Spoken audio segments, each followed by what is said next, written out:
அம்மா என்னடா எனக்கு கில்மா பிரியாணி செஞ்சு கொடுமா. கில்மா பிரியாணியா? செஞ்சிடுவோம். சரோஜா சாமான் நிக்காலோ.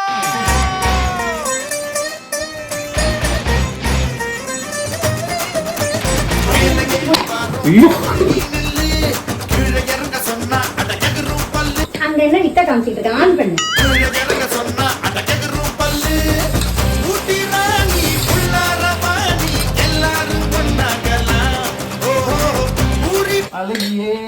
ஏய் இங்க மாஸ்டரே நான் தான்டா.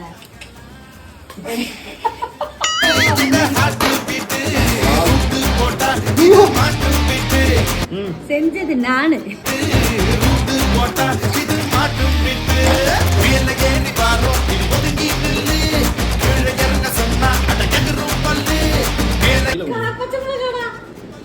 இது கேங் கில்மா பிரியாணி நேம் வச்சாங்கன்னு இப்பதான் புரியுது. சும்மா கும்தாவா இருக்குது.